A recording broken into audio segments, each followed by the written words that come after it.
Jabal Thur adalah salah satu gunung tertinggi yang berada di sebelah selatan kota suci Makkah. Di atas ketinggian kurang lebih 728 meter atau 2388 kaki, terdapat sebuah gua yang menjadi saksi beratnya perjuangan Rasulullah SAW bersama sahabatnya Abu Bakar As-Siddiq dalam perjalanan hijrah menuju Madinah. Insyaallah nih kita mau masuk ke dalam gua Thur. Ini ada orang lagi sholat di dalamnya. Jadi cuma sekitar 1 meter doang guys tingginya. Dan di sini Nabi SAW sama Abu Bakar bersembunyi 3 hari 3 malam. Tak seperti Jabal Nur atau Gua Hiro yang treknya sudah dipugari dengan jalur khusus pendaki. Di Jabal Thur ini treknya masih sangat terjal, curam dan penuh bebatuan. Karenanya pemerintah setempat banyak memberi himbauan akan beratnya pendakian di Jabal Thur ini. Oke, assalamualaikum warahmatullahi wabarakatuh. Sahabat jejak di dimanapun kalian berada, alhamdulillah sekarang saya berada di kaki bukit Jabal Thur. Ya, ini adalah gunung ya. Jabal itu gunung dalam bahasa Arab, di mana tempat Nabi Muhammad SAW hijrah ke Madinah bersama Abu Bakar dan bersembunyi di atas Jabal Thur ini untuk menghindari serangan atau kepungan daripada kaum kafir Quraisy. Ya, ini kita mau naik ke atas nih. Ya, saya bersama teman saya Robi Imbo ini yang lagi pegang kamera sekarang. Teman-teman bisa lihat semua di sini. Bebatuan semua gunungnya ya. Ini kita akan naik dengan berjalan kaki. Dari kita berangkat ke sini tuh dari Mekah ya, dari Ajat sampai ke Jabal Thur sekitar 20 menit dan itu sekitar 3 mil ya jaraknya. Dan perlu teman-teman ketahui untuk jalan ke sini tuh jangan kita berhenti di tempat yang pemberhentian bis. Ya, biasanya kalau jamaah haji umroh itu yang bawa bis itu nggak berhenti di tempat naik sini ya, atau di setelahnya tuh ada tempatnya yang ada pelangnya, itu kita bukan berhenti di situ kalau mau naik, tapi kita berhenti di tempat sebelumnya, tempat pendakian. Nanti bilang aja kalau kalian mau kesini, bilang ke supir taksi makan suot atau makan culok di Gabal ya gitu. Ini dia Robi Boy. Udah faktor umur guys ya. Faktor umur, jadi baru jalan beberapa menit aja udah ngos guys. Waduh. Terakhir kali kita naik gunung kapan dah? Waduh, waktu kapan? 2018. 18 ya, waktu kita ke Gunung Sinai guys. Iya. Itu tempat Nabi Musa menerima wahyu. Gua naik sama Boy. Kita Gunung Sinai itu sekitar 2,5 jam ya. Iya. Dari kaki bukit ke atas ya. Lebih berat, tapi kita dulu masih kuat kan? Masih kalau dulu mah. Sekarang udah mau nikah guys. Lu harusnya butuh olahraga Boy sebelum nikah. Semangat. Ya. Jadi seperti inilah tanjakannya, kita baru sampai di nggak ada seperempat di gunung nih. Nah, sini nih. Masya Allah, ini batu semua guys ya. Jadi kalau di Jabal Nur, kalau di Jabal Nur tuh jalan-jalannya udah rapih, tangga-tangga. Oh, udah dibuat jalan khusus ya? Iya. Kalau di Jabal Sur masih kayak gini, masih alami. Masih terjal ya? Bisa jadi dulu Rasul lewatnya sini juga. Dan lebih parah ya mungkin ya? Iya. Iya guys, dulu kan mungkin batunya tuh masih original ya. Sekarang mungkin udah dipoles sedikit, lebih sedikit nih. Insya Allah. Nih guys, lihat ada buang di sini. 10.000. Ambil lah. Jangan. Lumayan buat beli es teh. Nggak tahu nih tujuannya apa nih orang naruh duit sini. Ini diperkirakan 1,5 jam naik ke atas. Bayangin dulu Boy, kata ya Nabi ke gunung ini jalan kaki jinjit. Gara-gara? Ya biar gak ketahuan jejaknya sama kafir Quraisy. Oh betul. Tapi ujung-ujungnya ketahuan juga. Iya. Sama detektif Conan. Hampir ketahuan. Ya, kalau andai saja Nggak ada sarang laba-laba, sarang burung yang menandakan di situ tuh kayak nggak mungkin dimasukin sama orang gitu. Nanti kita di atas cerita lebih banyak ya. Insyaallah. Nah, ini dia pos 1. Kayak di gunung-gunung biasa Boy ya. Iya. Ada pos-posnya. Ngopi dulu, ngeteh. Kopi. Gawah. Ini dia nih. Ini pos 1, bisa ada tanda orang jualan sini. Nanti kita udah bawa perbekalan sebelumnya ya. Udah bawa cemilan, bawa pop mie. Insya Allah nanti di atas kita mencicipi. Oke, kita lanjut guys. Insya Allah. Ini terjal banget. Tapi alhamdulillah di sini tuh aman ya teman-teman. Jadi kalau teman-teman even perempuan mau mendaki gunung ini gak usah takut juga. Karena insya Allah dijamin aman. Ini kita sudah hampir sampai ke pos kedua. Kira setengah jam lagi kita sampai ya. Ini dia pos pertama ya. Pos kedua. Pos kedua ya. Dia mau beli jajanan, cancimen.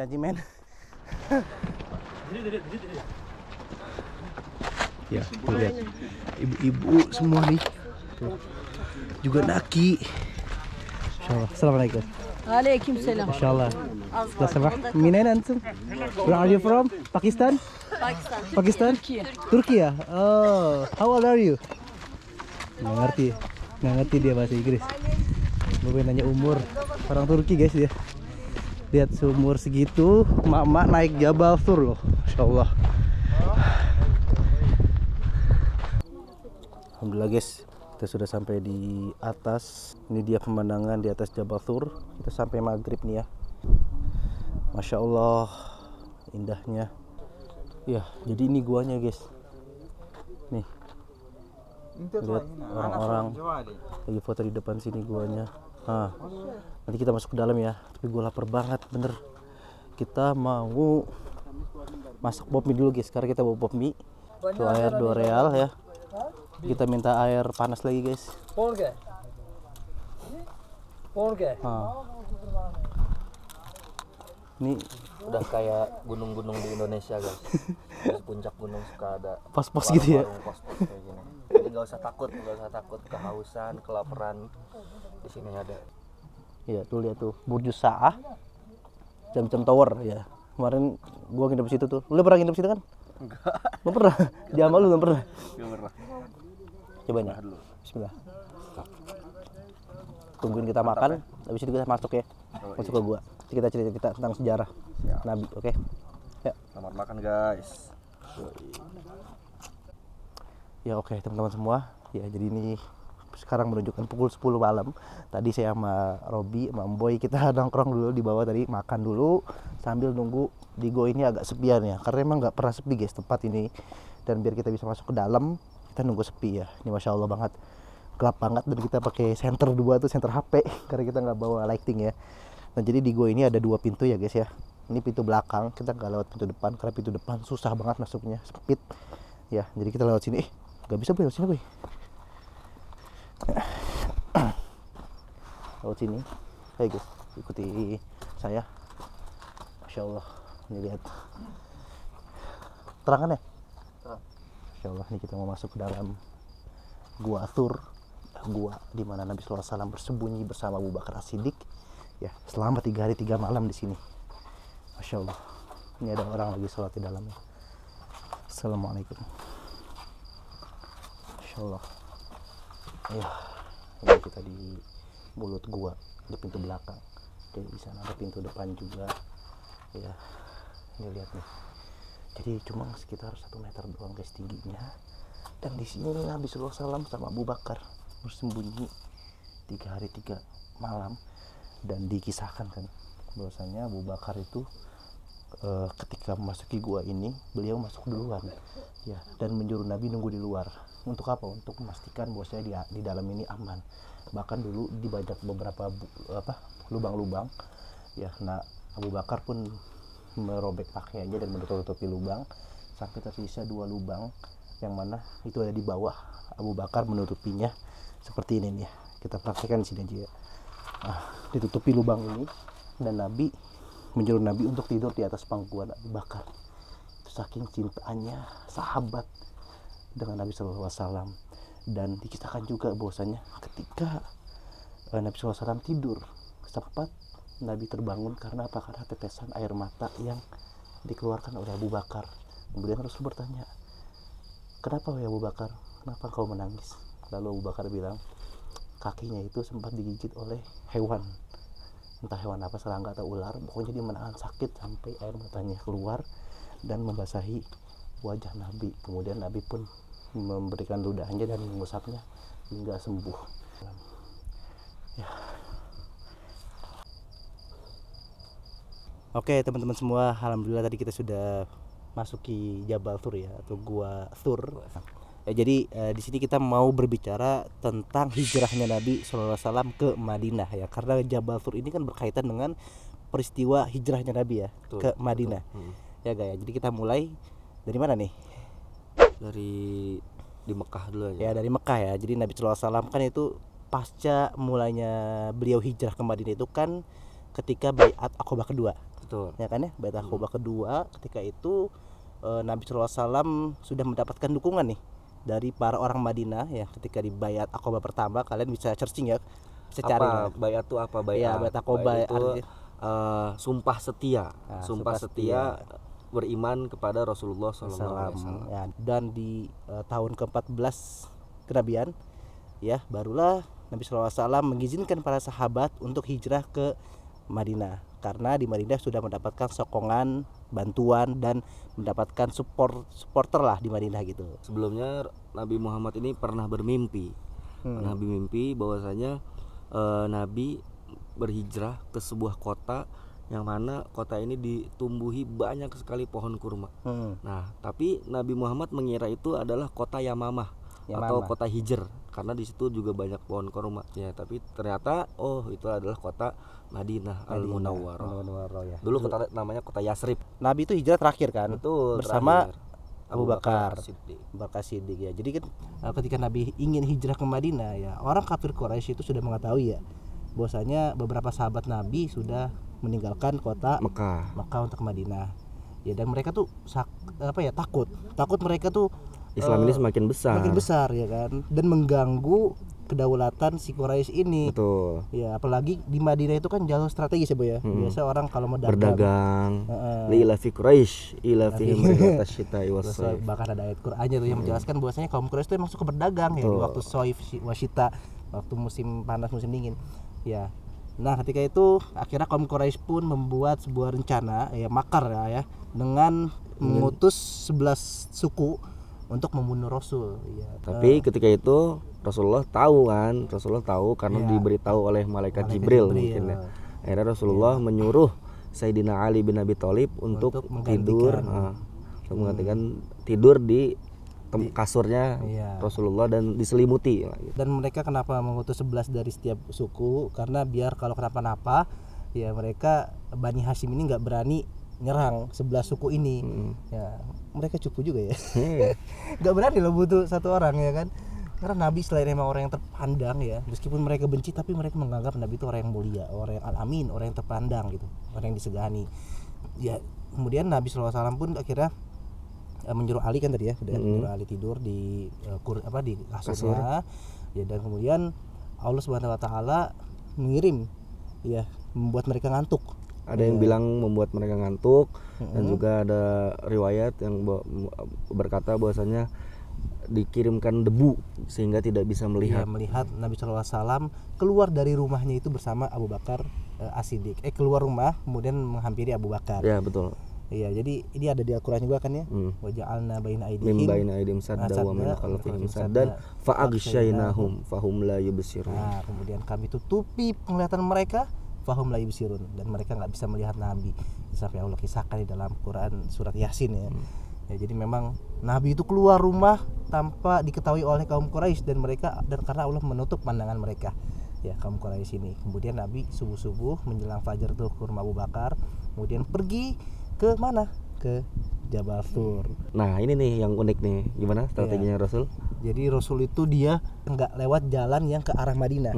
Ya. Kan kalau kita mau, kan udah tahu nih kafir Quraisy nih, Nabi Muhammad mau ke Madinah. Otomatis kalau gitu kan pasti bersembunyi ke arah Madinah dong. Iya, lewat Madinah. Tapi Rasul pintar. Ya, dia membelakangi Madinah ke sebelah utara ya, utara kota Mekah, yang mana beliau langsung menaiki gunung ini. Dan itu Rasul berjalan kaki ya guys ya. Berjalan kaki. Dikisahkan juga Rasul berjinjit biar jejaknya itu nggak terlalu kelihatan. Ya, bersama Abu Bakar. Bayangin 3 mil Nabi SAW jalan dari Mekah ke sini, kemudian naik lagi ke sini yang tadi kita naik berapa jam? Wah, capek itu naiknya, sumpah. Ini padahal umur gua nih masih 25 nih. Ya. Tapi udah ngos-ngosan. Tapi kita umur berapa ya? 54 ya? Iya, 54. Kan tahun ke-14 kenabian. 40 tambah 14 aja. Iya, jadi 54 tahun bersama Abu Bakar As-Siddiq radhiyallahu taala anhu.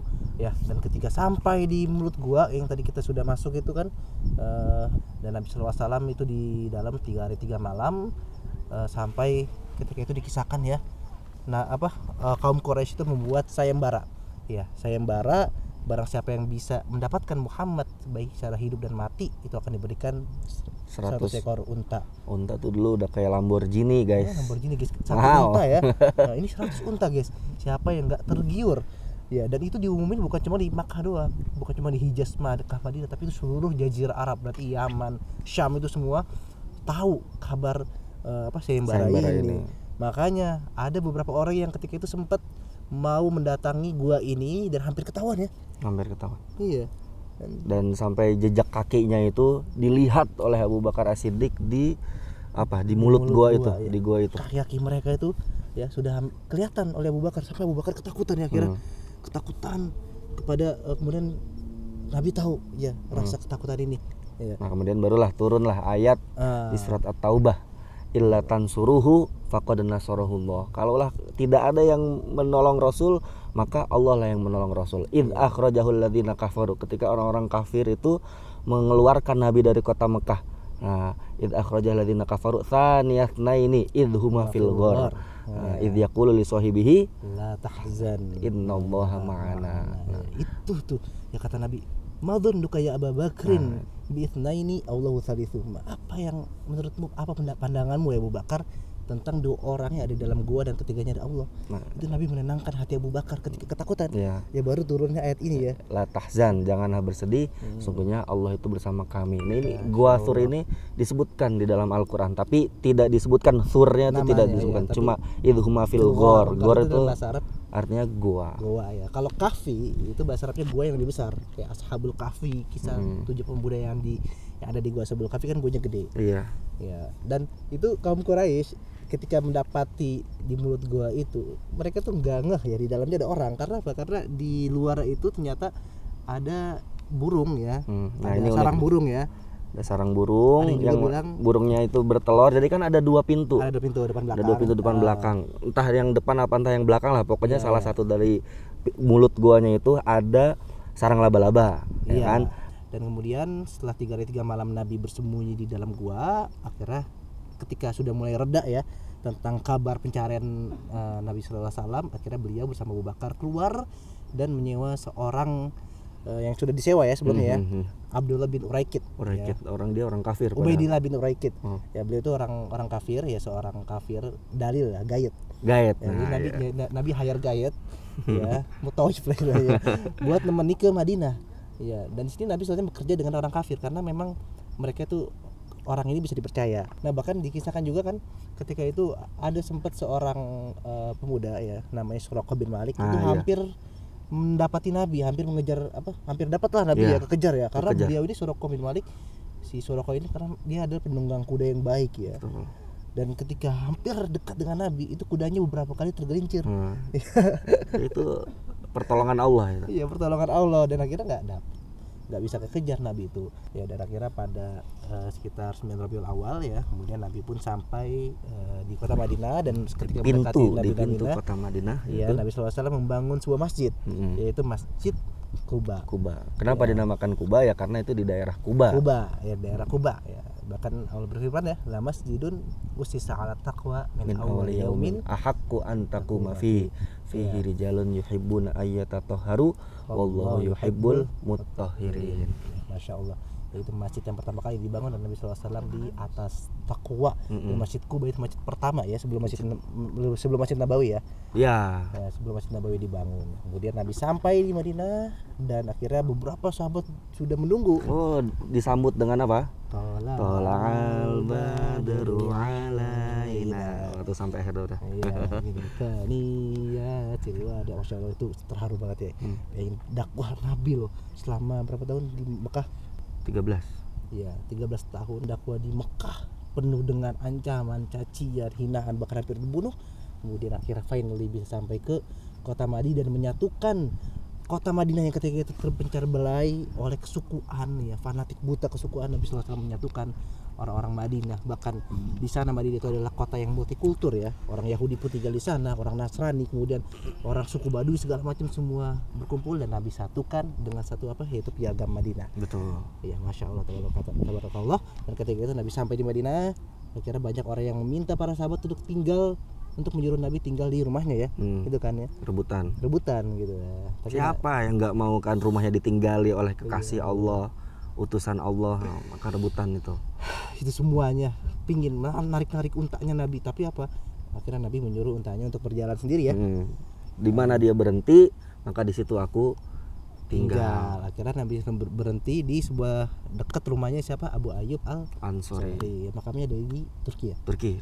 Namanya Turki, dan disitulah Nabi untanya berhenti. Nabi membangun Masjid Nabawi. Masya Allah. Ya, jadi seperti itulah kisah ada Nabi SAW ya. Masya Allah. Semoga teman-teman bisa melihat langsung ya dari sini di kota Mekah dan kota Madinah. Ya, insya Allah nanti next di Madinah kita bakal banyak bercerita tentang dakwah Nabi SAW di kota Madinah. Oke, saya Lukman Hakim, Robi Mboy. Jangan lupa komen, like, dan subscribe. Betul, bijak nih ya. Iya, kalau ini bermanfaat jangan lupa share ya ke banyak-banyak ya. Semoga ini menjadi konten dakwah yang ringan dan informatif. Ya, kita pamit undur diri. Assalamualaikum warahmatullahi wabarakatuh.